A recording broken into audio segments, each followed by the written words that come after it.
Hi everybody, it is great weather, a wonderful day for a walk outside with your dog in the park. There's Winnie, that's the new guide dog, and I am just feeling really excited because for the first time we have something really new to talk about, something called the statistics that cannot be ignored when survivors become known to police again.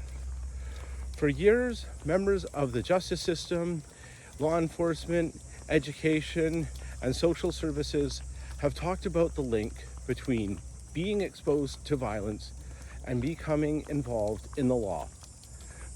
But until recently, all of our data came either from outside of Canada or from relatively small studies.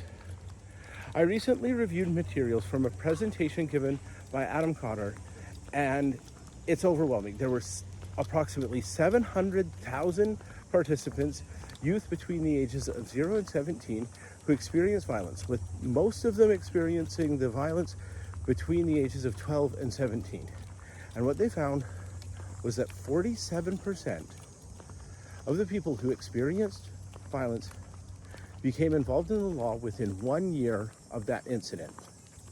And if the violence was committed by somebody known to the youth, like a friend or a family member, the likelihood of them becoming involved with the law was even higher.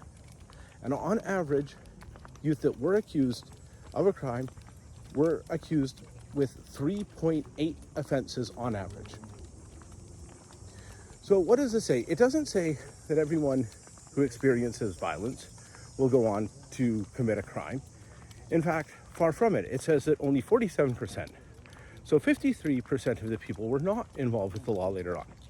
But it does show a really strong correlation and keeps us mindful of why we need to be careful in providing survivors with the resources they need to live happier and healthier lives.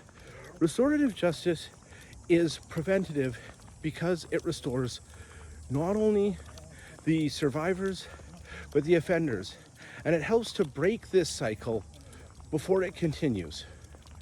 So please share with me your thoughts on how you think restorative justice can help lead to happy, healthier, and more productive societies, especially here in Canada. And please feel free to subscribe if you want to hear more about restorative justice and its use in Canada.